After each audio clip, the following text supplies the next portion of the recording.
옆에 계신 분들과 인사하겠습니다. 말씀 듣고 믿는 사람이 됩시다. 여러분의 마음이 가난하고 갈급한 심령이 돼서 말씀이 여러분의 심령의 단꿀이 되고 양식이 될 수 있기를 주의 이름으로 축원드립니다. 오늘은 인간의 죄악과 하나님의 진노라고 하는 말씀으로 말씀을 같이 나누도록 하겠습니다. 우리가 지지난주에 2주 간격으로 말씀을 듣고 있기 때문에 지지난주에 이어지는 말씀인데 우리가 좀 그전에 어떤 말씀을 들었더라 좀 가물가물할 수 있기 때문에 다시 한번 상기시키면 바울의 감사 제목, 바울이 로마 교회 교인들을 위해서 기도할 때마다 하나님 앞에 감사하는 감사 제목이 뭐였는가 하면 너희들의 믿음이 온 세상에 전파되는 그것을 감사한다고 그랬습니다. 복음이 전파되지 아니하고 믿음이 전파된다는 표현을 쓴 것은 복음이 그들 속의 역사에서 그들의 말과 행실과 그들의 삶을 통해서 그들의 그 복음의 영향력이 전파되는 것, 그것이 바로 믿음 전파라고 그랬습니다. 그래서 저도 여러분도 우리의 믿음이 주변 사람들에게 전파될 수 있기를, 믿음이 전파될 수 있는 사람들이 되기를 간절히 바랍니다. 두 번째는 헬라인이나 로마인이나 어리석은 자나 유대인이나 부자들에게나 모든 사람들을 막론하고 모든 사람들에게 구원을 주시는 유일한 능력은 오직 예수 그리스도의 복음뿐이다라고 하는 사실. 그래서 우리가 이 복음에 대한 자부심을 가지고 복음의 절대성을 가지고 그 다음에 우리가 그 복음을 받은 사람들이기 때문에 복음에 대한 절체절명의 사명감을 가지고 세상으로 나아가야 된다고 그랬습니다. 나는 복음을 받은 사람이기 때문에 내게 생명을 살리는 능력이 있기 때문에 이 복음을 가지고 나아가야 된다고 그랬어요. 이것이 성도의 자랑이고 자부심이라고 그랬습니다. 오늘은 근본적인 문제를 파고 들어가서 이제 복음이 예수 그리스도인데 모든 사람에게 구원을 주시는 하나님의 능력인데 근본적인 문제가 뭔가 하면 죄 문제입니다. 모든 인간의 죄, 인류의 죄악과 이 죄와 죄악에 대한 인간과 온 인류의 죄와 죄악에 대한 하나님의 진노에 대해서 말씀하고 있습니다. 하나님의 진노에 대해서. 그래서 참 그 은혜가 풍성한 말씀이기 이전에 우리가 우리 자신을 물론 우리는 구원받은 사람이라고 우리가 믿고 살아가지만 우리 속에 이런 죄성이 남아있기 때문에 또 나의 사랑하는 남편, 나의 사랑하는 자식, 나의 사랑하는 부모, 내 눈에 볼 때는 이런 사람은 그냥 예수 안 믿어도 같이 천국에 갔으면 좋겠다, 갈 수 있지 않을까. 그래서 우리의 마음속에 복음에 대한 절박성이 떨어지고 그냥 어떻게 하다 보면 같이 갈 수도 있지 않을까, 구원받을 수 있지 않을까 그런 생각이 들 수 있을지 모르겠지만 사실은 사랑하는 내 남편, 사랑하는 내 아내, 사랑하는 내 자식, 내 부모, 형제 마음속에 있는 그 죄의 뿌리를 파보면 그 죄의 뿌리는 하나님의 진노를 불러오는 아주 악한 것이다라는 사실을 성경이 말씀하고 있습니다. 그래서 오늘 말씀에 크게 두 가지 교훈을 우리가 받고자 하는데 시간 관계상 다 할 수 있을지는 모르겠습니다. 첫 번째 교훈은 뭔가 하면 불신앙과 불의는 고의적이고 반역적 죄악이다 하는 말씀을 우리가 성경을 통해서 배우게 됩니다. 같이 한번 따라해 보겠습니다. 불신앙과 불의는 고의적이고 반역적 죄악이다.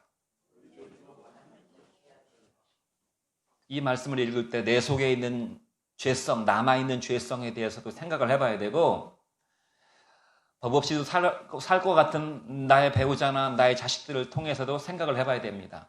법 없이도 살 것 같은 선하게 보이는 우리 아빠, 우리 엄마, 내 자식, 이런 자식들이 예수를 믿지 않으면 지옥에 갈 수밖에 없다고 말씀하고 있는데 너무 억울한 거 아닌가, 너무 하나님이 너무하시는 거 아닌가 그런 생각이 들면 여러분들이 복음을 잘 모르는 것이고 죄가 얼마나 심각한 것인지를 잘 모르고 있는 것이라 그 말입니다. 이 불신앙과 불의는 하나님 앞에 고의적으로 하나님께 대드는 것이고 하나님께 반역을 저지르는 것이다 그 말입니다. 그러므로 하나님의 심판은 결론적으로 마땅합니다. 하나님의 심판은 공의롭습니다. 하나님이 잔인한 하나님이 아닙니다. 죄가 얼마나 악한 것인지를 성경이 말씀하고 있어요. 자, 로마서 1장 18절부터 19절 말씀을 같이 한번 읽어보겠습니다. 1장 18절 19절 시작. 하나님의 진노가 불의로 진리를 막는 사람들의 모든 경건하지 않음과 불의에 대하여 하늘로부터 나타나나니 이는 하나님을 알만한 것이 그들 속에 보임이라. 하나님께서 이를 그들에게 보이셨느니라 그랬어요. 여기 중요한 말씀이 하나님의 진노가 불의로 진리를 막고 있어요. 진리가 다 우리 인생 속으로 들어오고 진리가 세상 속으로 들어오는 그 길목에 주님은 그 길을 시온의 대로라고 말씀하시는데 주님이 가시는 그 길을 불의한 인간이 자기의 불의로 하나님의 진리를 탁 막아서고 있다 이 말입니다. 그렇게 말씀하고 있어요. 불의로 진리를 막는 모든 사람들의 그 경건하지 않음과 그 불의에 대해서 하나님의 진노가 하늘로부터 지금 나타나고 있다 그 말입니다. 여기서 나타나고 있다는 말을 현재 진행형으로 쓰고 있어요. 하나님의 진노가 지금도 임하고 있다는 것입니다. 하나님의 진노가 믿지 않는 내 남편에게 지금도 임하고 있어요. 믿지 않는 내 자식에게 지금도 하나님의 진노가 임하고 있습니다. 왜 그런가 하면 이것은 왜 그러냐 하면 왜냐하면 그런 말입니다. 하나님을 알만한 것이 그들 속에 보임이라. 하나님께서 이를 그들에게 보여주셨다고 그랬어요. 하나님이 그들로 하여금 하나님을 알 수 있을 어떤 그런 단서들을 하나님이 보여주셨다는 것입니다. 그런데 그들이 고의적으로 그것을 거부하고 있다는 말이에요. 고의적으로. 하나님의 진노가 임한다고 그랬어요. 하나님의 진노는 무엇이겠습니까? 물론 하나님의 진노와 함께 하나님은 긍휼이 많으시긴 분이시기 때문에 지금도 하나님의 은혜가 동시에 임하고 있습니다. 그러니까 이 세상은 하나님의 은혜와 하나님의 진노가 지금 동시에 그림자처럼 임하고 있어요. 어떻게 보면 이 세상은 하나님의 은혜와 하나님의 진노를 부분적으로 맛볼 수 있는 시험장과 같아요. 이 시험의 기간이 끝나버리면 실체가 나타나게 되는 것입니다. 하나님의 진노의 실체가 무엇인지를 경험하게 될 것이고 우리가 하나님의 은혜를 맛보고서 그것을 깨닫고 하나님의 은혜를 누리는 감사하는 사람은 하나님의 광대한 은혜의 세계 속으로 들어가게 되는 것인데 그것이 바로 천국이에요.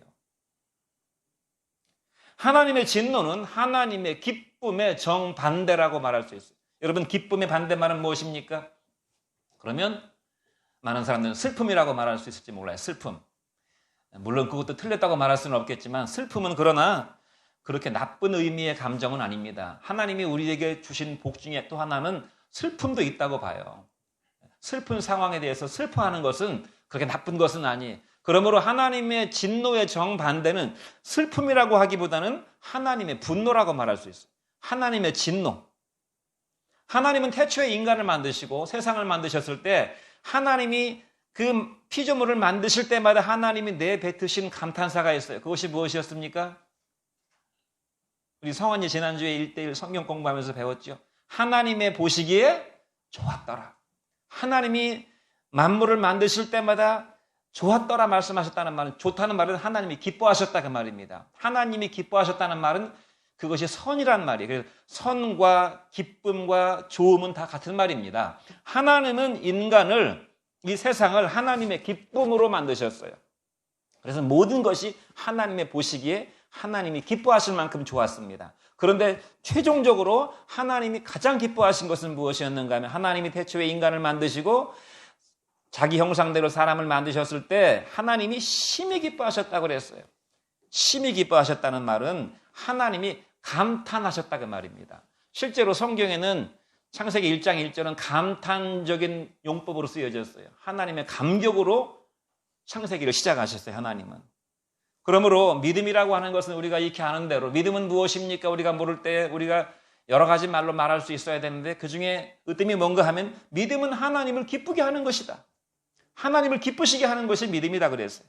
하나님을 기쁘시게 하려면 하나님이 어떤 분이시고 하나님께서 무엇을 원하시는가를 알아야 되겠죠. 그래서 우리가 하나님을 기쁘시게 하려면 하나님을 알아야 됩니다. 내 식대로 내 방식대로 내 기준으로 하나님을 기쁘시게 하는 것은 여러 가지 문제를 일으켜요. 그러므로 우리가 하나님 말씀을 듣고 성경 말씀을 듣고 예수를 깊이 알아야 된다 그 말입니다. 하나님을 알고 하나님을 기쁘시게 하는 것이 믿음이고 성경은 이것을 경건이라고 말합니다. 하나님을 알고 하나님을 기쁘시게 하는 것은 경건이고 베드로 사도는 이걸 가리켜서 우리가 하나님의 성품에 참여하는 것이라고 말씀했어요. 우리가 하나님의 그 거룩하시고 영광스러우신 성품에 우리가 동참하게 되는 것. 하나님은 그것을 원하시고 그것을 기뻐하신다는 것입니다. 그러면 반대로 불신앙은 무엇이겠습니까? 하나님을 화나게 하는 것입니다. 하나님의 진노를 촉발시키는 것입니다.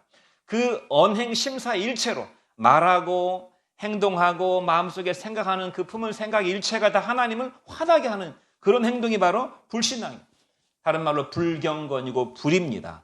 인간의 불경건과 불의와 불신앙이 마음 중심에 하나님을 향한 마음이 없기 때문에 필연적으로 하나님을 대적하는 그런 언행심사를 일삼을 수밖에 없는 그런 인간의 모든 일거수일투족이 하나님의 진노를 촉발시키고 있다는 것입니다.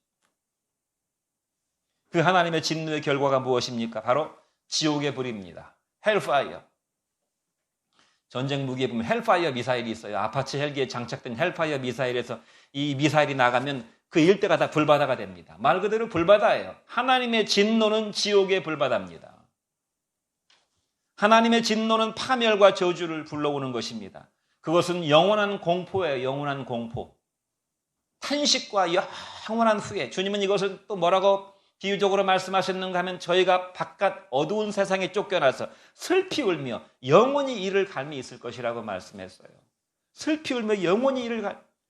그 마음속에 정말 그야말로 자기 존재에 대한 탄식, 자기가 살아온 인생에 대한 탄식, 이것을 영원히 탄식하면서, 그리고 자기를 하나님께서 유기하시고 진노의 심판으로 던져버리신 그 하나님에 대한 분노. 여러분, 지옥에서 할 수 없는 것이 한 가지 있는데 그것이 뭔가 하면 지옥에서는 회개를 할 수가 없어요. 그래서 지옥에서는 자기 인생에 대한 후회와 탄식이 영원히 이어지지만 안타깝게도 회개를 하지 못한다 그 말입니다. 회개는 하나님이 주시는 은혜이기 때문에, 그러므로 우리는 할 수만 있으면 부지런히 회개하는 삶을 살아야 됩니다. 그것이 바로 지옥이에요. 그런데 이 진노를 촉발시키는 요소가 뭐라고요? 불경건과 불이라고 그랬습니다. 불경건과 불이. 이 불경건과 불이는 성경이 말하기를 의도적인 것이고 고의적인 것이라고 그랬어요. 하나님의 진리가 들어오는 그 길목을 막아서서 하나님의 진리를 지금 거부하고 있다 그 말이에요. 오지 마세요. 당신 싫어요. 필요 없어요. 나로 내 인생은 충분합니다. 내가 알아서 합니다. 당신 같은 건 필요 없어요. 절대자 있는지 없는지 모르지만 나는 그런 거 필요 없어요. 하나님 나하고 관계없어요. 이게 딱 막아서두고 있다 그 말이에요. 그 사람이 아무리 착한 사람이고 선한 사람이고 불의웃 돕기를 많이 하는 사람이고 내 남편이고 내 자식이고 내 부모를 할지라도 그들이 하나님을 불신앙하는 그 밑바닥 깊은 곳에는 이런 하나님에 대한 거부가 탁 도사리고 있다 그 말입니다. 거부가. 그래서 성경은 뭐라고 말씀했어요? 하나님의 진노가 불의로 진리를 막는 사람들의 모든 경건하지 않음에 대해서 하늘로부터 지금 계속 나타나고 있다는 것입니다. 여러분, 이것을 볼 때 불신앙이라고 하는 것은, 불경건이라고 하는 것은 단순히 알지 못해서 그런 것이 아니라는 사실을 우리가 알 수 있어요. 그것은 불신과 믿음 없는 것과 불의를 굉장히 나이브하게 보는 겁니다. 대단치 않게 보는 거예요. 또 우리가 우리 자신에 대해서 그런 생각을 갖고 있다면 우리는 죄와 싸워서 승리하기 어렵습니다. 불신앙과 불경건은 단순 무지의 결과가 아닌 몰라서 저러는 거예요. 몰라서 안 믿는 거예요. 알면 믿지요. 그렇게 쉽게 생각하는데 몰라서 못하는 것은 사실은 어떻게 보면 죄가 아니잖아요. 아니, 내가 몰라서 수학 문제를 못 푸는데 누가 나를 비난한단 말입니까? 몰라서 못하는 거는 그 사람의 능력의 문제인데, 그러므로 신앙은 몰라서 안 믿는 게 아니라 그 말입니다. 몰라서 안 믿는 게 아니라, 그러니까 무지해서 불신앙하는 것이 아니라 불신앙하고 있기 때문에 무지하다는 사실이에요. 불신앙하고 있기 때문에. 그러니까 무지는 결과입니다. 하나님을 믿지 못하는 원인이 아니고 하나님을 믿지 않는 결과가 무지로 나타나는 거예요. 하나님을 믿지 않으니까 하나님을 모르죠. 그러니까 이 무지의 악순환이 계속 반복되는 거예요. 믿지 않으니까 하나님을 모르고, 모르니까 하나님을 더 못 믿고, 계속 이게 악순환되는 것이라 그 말입니다. 불신앙은 깊은 의도를 가지고 있어요. 고의적인 것이고 반그리스도적인 것이고, 예수가 나의 인생의 주님 되고 그리스도 되는 걸 거부하는 것입니다. 사람들이 예수 믿으면 복 받는다, 예수 믿으면 부자 된다, 예수 믿으면 병 고친다, 이런 걸 싫어할 사람이 누가 있겠어요? 믿줘야 본전인데. 한번 교회 가서 기도해볼까? 예수 믿으면 복 받고 예수 믿으면 잘 되고 뭐가 다 이루어지고 내가 원하는 것들이 내 주변에 보니까 많이 이루어지는 것 같더라. 그 자체가 예수 그리스도의 복음이라면 아마 복음을 싫어하는 사람은 그리 많지 않을 것입니다. 그러나 복음은 그것을 넘어서는 것이, 복음은 무엇입니까? 예수가 내 인생의 주인이 되고 예수가 나의 죄를 구원해 주는, 그러므로 나는 주님 앞에 죄를 회개해야 되는 주님이 나의 구원자가 되신다고 하는 사실이, 이게 복음이, 이것은 거부하는 것이라 그 말입니다. 이것이 바로 영적 반역이에요. 우리의 죄라고 하는 것은 태초에 하나님에 대한 영적 반역이었습니다. 선악과 사건이 바로 영적 반역을 가르쳐주고 있는 거예요. 제가 한번 비유를 들어볼게요. 한번 예전에 한두 번 제가 이 예를 들었었는데요. 제가 부교육자 생활할 적에 우리 청년부 중에 양모 형제, 이것도 그 유튜브에 나가기 때문에 실명을 얘기하면 안 될 것 같아요. 양모 형제가 있었습니다. 양땡땡 형제가 있었는데 그 착한 사람이었어요. 그 제가 사역하던 부교육자를 사역하던 그 지역이 굉장히 시골 출신들이 많아가지고 순박한 사람들이 많았습니다. 거기 이제 그 형제인데 중앙대학교에 박사과정에 다니고 있던 사람이었어요. 근데 주일날 예배를 이제 안 오는 거예요. 그래서 목사님이 주로 안 오는 형제들, 안 오는 자매들을 이제 신방 가도록 해서 제가 뭐 직장으로도 많이 찾아가고 뭐 학교로도 찾아갔는데 중앙대학교에 제가 매주마다 찾아갔습니다. 매주 찾아가서 물론 또 저도 캠퍼스 이런 낭만도 있고 하니까 좀 좋더라고요. 가서 밥도 같이 먹고 학교에서 파는 밥도 먹고 이렇게 먹고 하니까 좋더라고요. 그래서 수개월 동안 가서 하나님 말씀을 전해줬어요. 교회를 오지 못하니까. 근데 이제 그 형제가 교회를 나와서 신실하게 다녔다면 제가 그럴 필요가 없었을 텐데 계속 교회를 나오지 않고 내가 찾아만 가니까 제가 이제 조급하잖아요, 마음이. 그래가지고 한 번은 작심하고 내가 예수를 믿느냐 안 믿느냐 믿어라. 예수를 믿어야 된다는 이런 확실한 얘기를 해야 되겠다. 그냥 두리뭉실한 얘기, 그냥 이렇게 좀 별로 자극이 안 되는 얘기만 해가고는 이게 되지가 않을 것 같아서 그래서 제가 작심하고 가가지고 양땡땡 형제님,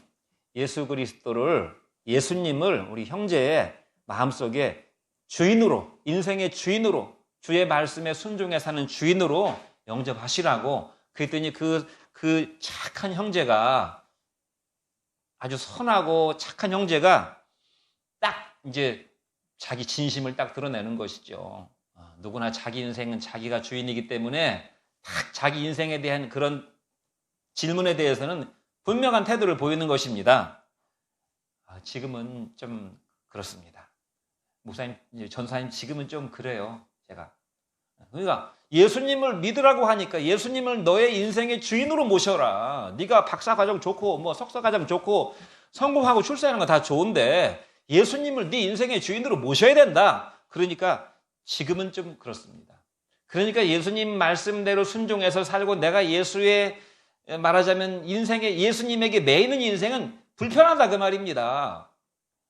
왜 예수를 안 믿습니까? 왜 예수님 말씀대로 살지 않습니까? 내 맘대로 살고 싶은 거예요. 내 맘대로. 내 뜻대로 살고 싶은 거예요.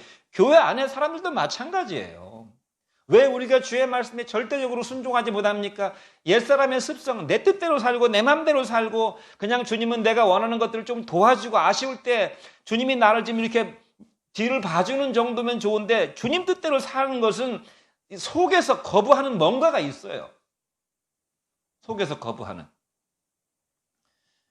그것이 바로 불경건이고 불신앙입니다. 물론 저와 여러분은 예수님을 주와 그리스도로 영접을 했기 때문에 우리 속에 성령이 거하셔서 끊임없이 내 속에서 일어나는 이런 불순종과 불경건의 이런 감정이라든가 생각들을 성령께서 끊임없이 터치해 주시죠. 그래서 오늘 우리가 이 자리에 와서 예배를 드리고 있는 줄로 믿습니다. 그것이 은혜예요. 여러분, 아담과 하와의 선악과 사건이 말하는 것이 무엇입니까? 내가 스스로 주인이 되고 내가 스스로 왕이 되고 내가 스스로 하나님이 될 거야. 너희가 선악과를 먹는 날에는 너희 눈이 밝아져서 너희가 지혜자가 되어져서 하나님 지혜로 살 필요 없어. 너희 지혜의 눈이 밝아져가지고 너희가 하나님처럼 될 거야 라고 하는 그 말에 그 감언 이순에 속아 넘어가서 하나님을 저버리고 선악과를 따먹었잖아요. 누가복음 20장에 보면 악한 포도원 농부들의 비유가 나옵니다. 악한 포도원 농부들, 하루 벌어 하루 먹고 살기도 어려운 그 시대에 정말 선한 포도원 주인이 들어가서 장기 근무하도록 장기 계약을 해가지고 니네들이 원하면 평생 여기서 일하고 먹고 살 수 있다. 그러면서 포도원을 주었더니 이 농부들이 어떻게 했습니까? 한 해 농사가 져서 자기들이 포도를 수확할 때가 돼가지고 주인이 종을 보내서 너희들이 포도 수확한 것 중에 일부를 보내라. 새를 주어라. 그러니까 그 새 주는 것이 아까워가지고 뭐야 우리가 땀 흘리고 우리가 열심히 수고하고 우리가 이렇게 해가지고 우리가 열매를 얻었는데 왜 이걸 달라고 그러나 자기들이 이 포도원에 일꾼이고 종으로 왔다는 사실을 까맣게 잊어버리고 어떻게 했습니까? 종들을 계속 능멸하고 모욕하고 거부했습니다. 그리고 마지막에 주인이 마지막에 내 아들한테는 그렇게 하지 않겠지 하고 아들이신 예수 그리스도를 보내니까 어떻게 했습니까? 자기 욕망과 자기의 주권과 자기의 소원대로 살고자 하는 사람들이 다 예수님을 십자가에 못 박아서 매달아 죽였다고 그랬습니다. 누가복음 13장 34절 말씀은 또 뭐라고 말씀합니까? 같이 한번 읽어보겠습니다. 예루살렘아 예루살렘아 선지자들을 죽이고 내게 파송된 자들을 돌로 치는 자여 암탉이 제 새끼를 날개 아래 모음같이 내가 너희의 자녀를 몰이한 일이 몇 번이다냐. 그러나 너희가 원하지 아니하였도다 그랬어요. 내가 나의 종들을 보내서 수없이 너희들에게 하나님 말씀을 선포하고 회개하도록 촉구했지만 너희들은 원치 아니했다 그랬어요. 이것이 비극이고 이것이 저주입니다. 이것이 하나님의 진노를 계속 촉발시키고 있다는 거예요. 이 하나님의 우리가 측량할 수 없는 은혜가 아니었다면 인간은 수만 번, 수천만 번 죽고도 남았을 거예요. 요한복음 55장 44절 말씀 다시 한번 읽어보겠습니다. 요한복음 5장 44절 시작. 너희가 서로 영광을 취하고 유일하신 하나님께로부터 오는 영광은 구하지 아니하니 어찌 나를 믿을 수 있느냐. 이 복음서가 사실은 유대인들에게 전파되었다는 것입니다. 유대인들에게. 유대인들은 누굽니까? 하나님 백성 아닙니까? 교회 다니는 교인들 아닙니까? 유대인들이. 처음에 하나님 믿는 신앙으로 여호와 신앙으로 여호와의 구원으로 그들이 출발을 그렇게 시작했어요.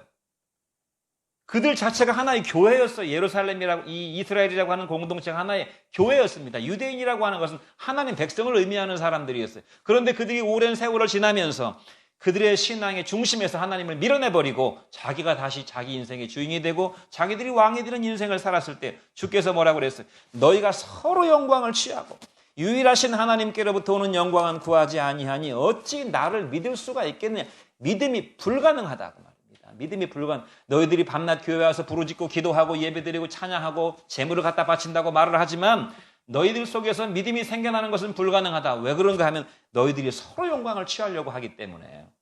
서로 영광을 취하려고 하는 것입니다. 서로 자기 자랑하고 내가 돈이 얼마나 더 많고 내가 지혜가 얼마나 더 많고 내가 얼마나 더 부귀영화가 더 많은지 이것을 위해서 서로 자기 영광을 취하려고 혈안이 된 인생들에게 어떻게 하나님의 영광이 들어갈 수가 있겠느냐. 어떻게 하나님의 영광이 믿음은 불가능하다 이렇게 말씀하셨어요. 우리가 멀리 갈 것도 없습니다. 이스라엘 백성들 이야기까지 갈 것도 없어요. 오늘날 교회 안에 세상 영광을 사모하고 세상 영광을 사모하는 사람들의 입맛에 맞는 그들의 귀에 솔깃한 구복적인 복음과 기복신앙을 전파해서 그것이 복음이고 그것이 신앙인 것처럼 이렇게 왜곡된 오늘날 교회 현실을 보면 알 수 있어요. 교회 와서 하나님 앞에 예배한다고 하지만 마음 중심에는 저 깊은 마음속 깊은 곳에는 자기 영광을 구하고 자기 뜻을 구하고 자기 욕망을 구하면서 신앙의 열심으로 착각을 하고 주여 주여 하는 구신자, 입술신자들이 얼마나 허다히 많이 있습니까? 예수님이 나의 주님 되고 나의 그리스도 되는 걸 원치 않는 그러면서도 세속적인 부와 안전과 영광과 행복을 소원하는 이러한 넘쳐나는 교회 현실이 바로 하나님의 진노를 지금 불러오고 있다는 것입니다. 하나님의 진노. 그 하나님의 진노가 임하고 있다는 단적인 증거가 무엇입니까? 세상에 밟히고 있는 소금을 말하고 있는 것입니다. 너희가 소금의 맛을 잃으면 무엇으로 짜게 하리요? 다만 세상에 버려져서 세상에 밟힐 뿐이라고 말씀했어요.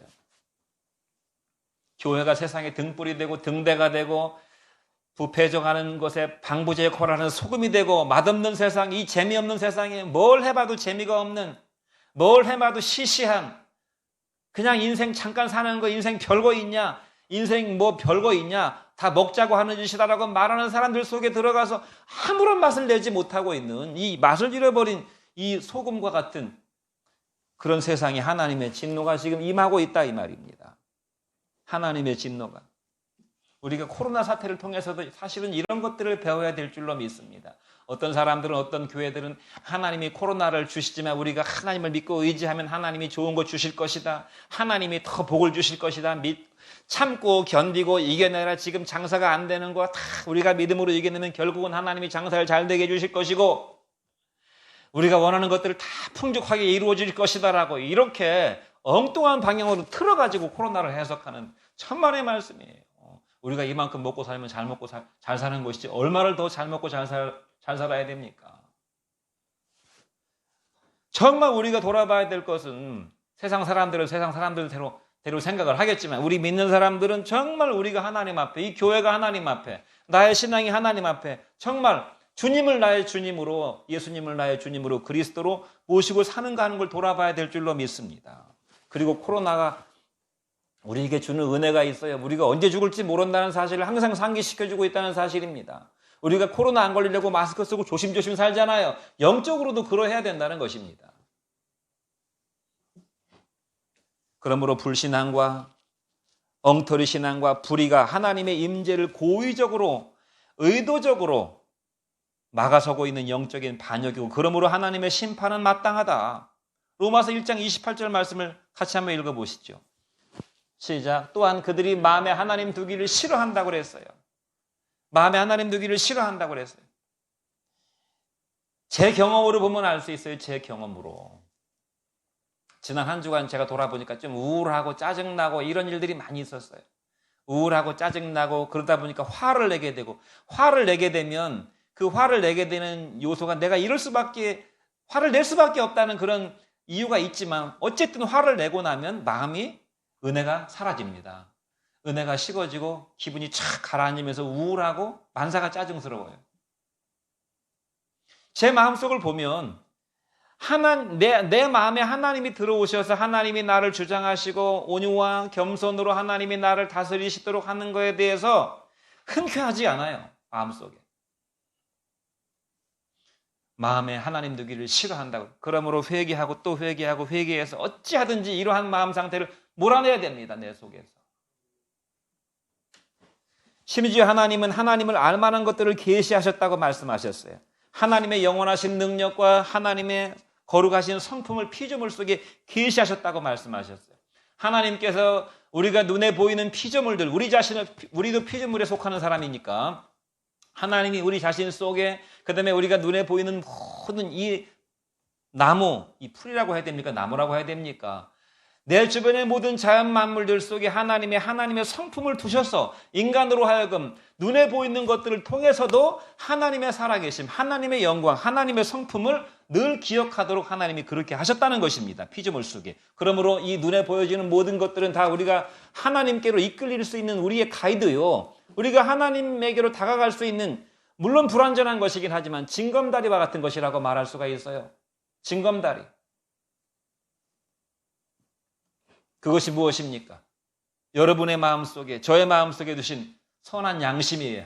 하나님께서 우리가 양심에 가책이 되고 양심을 거스리는 그런 행동과 말을 하게 될 때 우리 마음속에 두근두근 거리는 그런 양심을 두셨어요. 우리의 얼굴이 빨개지는, 거짓말을 하게 되면 빨개지고 말을 더듬게 되는 이런 육체 반응을 두셨어요. 그것이 양심입니다. 그것이 하나님이 살아계시다는 증거예요. 또 우리 마음속에 이 세상에 있는 것들로, 말하자면 잠시 잠깐 있으면 사라져버릴 것들에 만족하지 못하는, 그리고 영원한 것들을 동경하는, 영원을 사모하는 마음을 주셨다고 그랬습니다. 이걸 통해서도 영원하신 하나님이 존재하신다는 사실을 우리가 알 수 있도록, 또 창조 세계의 오묘한 신비와 질서와 조화와 법칙들을 보면은 이것은 혀를 내둘를 정도예요. 혀를 내둘를 정도. 무엇보다도 반역 죄인들에게 하나님은 말씀으로 자신을 계시하셨고 구원을 영접하도록 수없이, 제가 지금 여러분들에게 구원의 복음을 영접하도록, 예수 그리스도를 주로 영접하도록 매주마다 종용하고 설득하고 있지 않습니까? 그것이 바로 신구약 성경의, 그리고 천지만물의 신비입니다. 천지만물의 신비. 우리가 성경 말씀은 지금 듣고 있으니까 여러분 마음속에 성경 말씀으로 받으시고, 우리가 눈을 돌려서 눈에 보이지 않는 하나님 말고 눈에 보이는 하나님의 성품을 한번 보십시오. 여러분, 승용차 좋잖아요. 승용차. 고급 승용차 타고 싶어 하잖아요. 최고급 승용차. 정말 벤츠라든가 이런 아주 최고급 승용차. 이름도 처음 들어보는 그런 승용차들이나, 아니면 비행기, 아주 최고급 비행기. 그것도 최고급 좋은 자리를 비즈니스석이라고 합니까? 좋은 비행기를 타보면 아마 사람들이 승차감이 참 좋다.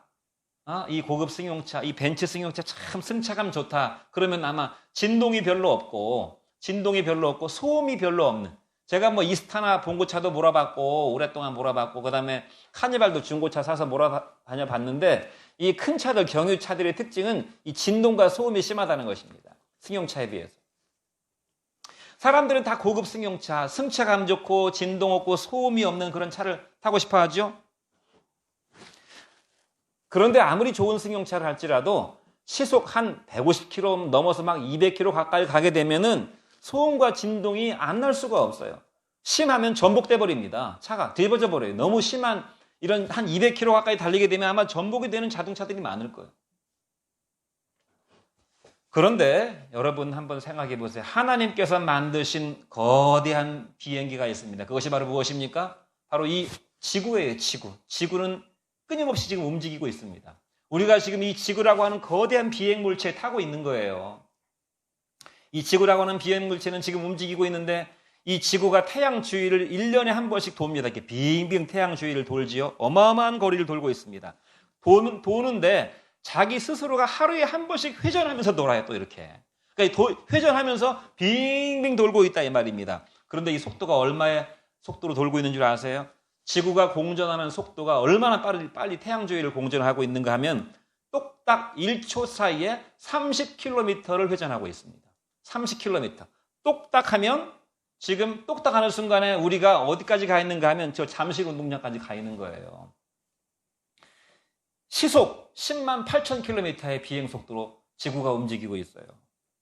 미국이 또 제가 대충 계산해 보니까 지금 우리가 여기서 지구라고 하는 비행기를 타고 미국에 간다면은 미국이 따로 있어가지고 간다면은 5분이면 가요, 미국을. 여러분 비행기 타고 가면 10시간 이상 걸리죠, 미국 가려면. 하나님이 만드신 비행기를 타고 가면 5분이면 간다 그 말입니다. 지구 자전 속도는 어떠한가? 1시간에 1600km 속도로 자전하고 있어요. 이 돌아가는 게. 비행기의 2배 속도로 지금 돌아가고 있습니다. 그런데도 우리는 어떻습니까? 우리가 지금 움직이고 있다는 승차감이 안 들 정도로 진동도 없고 소음도 없어요. 정말 엑셀런트합니다. 이쯤 되면 어떻게 해야 되겠습니까? 할렐루야가 나와야 되죠. 우리가 이런 비행기를 타고 있어요, 지금. 사람의 손으로 만든 비행기도 시끄럽고 소음이 있고 진동이 있고 자동차도 그런데 하나님께서 만드신 이 지구라고 하는 비행체는 소음도 없고 진동도 없는데 어마어마한 속도로 날아가고 있다고 말이에요. 이걸 통해서 우리가 뭘 볼 수 있어요?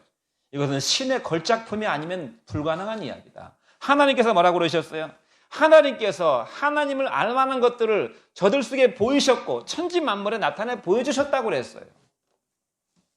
과학이 발달하면 발달할수록 그러므로 하나님의 살아계심을 더 확실하게 이해할 수밖에 없고 하나님 앞에 모든 인간들이 무릎을 꿇어야 되는 것인데 오히려 하나님 앞에 거만하게 오만방자하게 하나님이 없다고 지금 선포하면서 인간 신의 세상을 만들어가고 있지 않습니까? 그 결과 어때요? 인간성의 황폐화예요. 인간성의 황폐화. 주님 오실 날이 그리 멀지 않았다는 사실을 우리가 알아야 됩니다. 저나 여러분이나 우리 주변에 죄악과 불신앙은 하나님의 진노를 촉발시키고 있다는 사실을 우리가 기억해야 됩니다. 마지막으로 그러면 하나님의 진노를 불러오는 죄악, 이 불신앙과 불경건과 불의의 근본 원인은 무엇인가? 근본 원인이 있습니다. 근본 원인은 하나님께 영광과 감사를 돌리지 않기 때문입니다. 시편 19편 1절 말씀을 같이 한번 보겠습니다. 시작. 하늘이 하나님의 영광을 선포하고 궁창이 그 손으로 하신 일을 나타내는도다. 자, 하늘은 이 우주를 가리키고 있습니다. 그 다음에 궁창은 대기권을 가리키고 있습니다.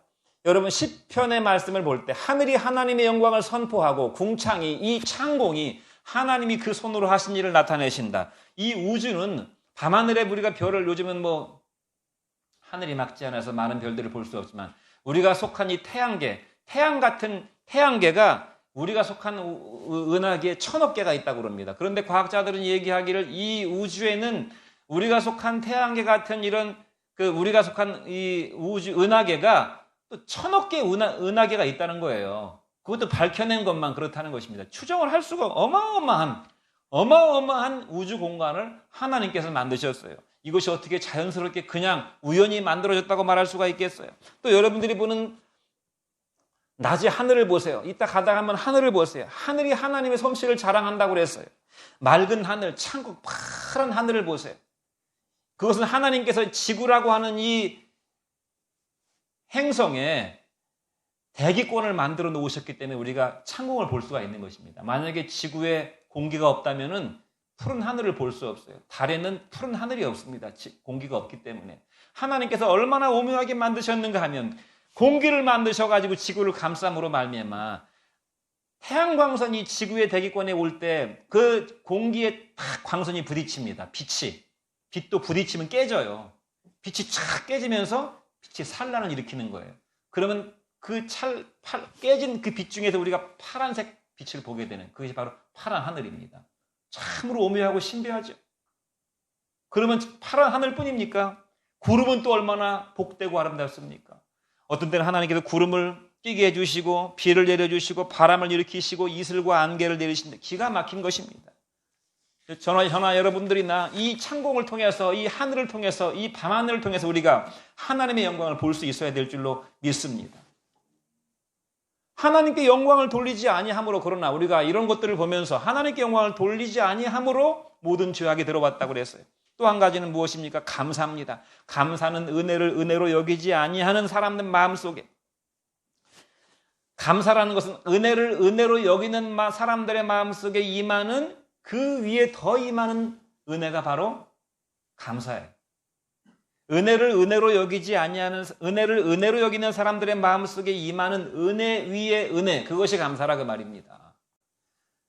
죄악의 근원은 무엇입니까? 은혜를 당연히 여기고 권리화하는 것입니다. 끊임없는 욕구 볼만에 시달리면서 감사하지 아니하고 사납고 날카로운 마음을 가지고 불평하고 원망하고 다른 사람을 무시하고 비판하고 험담하면서 마음속에 공격적인, 사람이 마음속에 은혜가 식으면 마음속에 굉장히 사나워집니다. 내 마음이 지금 사납다. 내 마음이 지금 거칠다. 내 마음에 지금 화가 나 있다. 내 마음에 지금 남에 대해서 뭔가 이렇게 좀 뭔가 안 좋은 소리를 지금 하고 있다. 그런 마음이 막 생긴다는 것은 내 마음속에 지금 은혜가 없다는 얘기예요. 은혜가. 다른 말로 감사가 없다는 얘기예요. 은혜를 받고 있는데 은혜를 은혜로 여기지 않는 거예요. 그런 사람에게는 더 부어지는 은혜가 없어요. 감사가 없다 그 말입니다. 죄악의 근원은 은혜를 당연시하는 것이. 여러분, 숨 쉬고 있는 것, 감사한 거 잘 못 느끼시죠? 제가 협심증에 걸려보니까 이것을 몇 번 경험했어요. 협심증이 걸리면 피의 순환이 잘 안 되기 때문에 산소 공급이 잘 안 될 때가 있습니다. 그래서 약을 먹는 것인데요. 가끔 그런 적이 있고, 약을 먹어도 어떤 때 깜막 잊고 약을 안 먹는다거나 그러면 그런 경험이 가끔 있는데, 밤에 잠자리 들었는데 가슴이 갑자기 답답한 거예요. 숨 쉬기가 좀 어려운 거예요. 그럼 어떤 공포가 몰려오냐면 질식할 것 같은 그런 공포감이 옵니다. 질식할 것 같은. 그런 걸 보면서 우리가 숨 쉬고 있다는 게 이게 얼마나 행복한 것이고 자유로운 것인가. 내 마음껏 공기를 들이마시고 내뿜을 수 있다는 것이. 이 숨 쉬고 있는 것 자체만으로도 감사의 제목이에요. 숨 쉬고 있는 것 자체만으로도. 사랑하는 성도 여러분, 숨 쉬는 은혜를 감사합시다. 숨 쉬는 은혜를. 우주와 하늘을 바라보면서 감사합시다. 그리고 하나님의 영광을 만끽하시는 여러분 되시기를, 그러므로 승리와 행복과 축복된 인생을 사시는 여러분 되시기를 주의 이름으로 축원드립니다.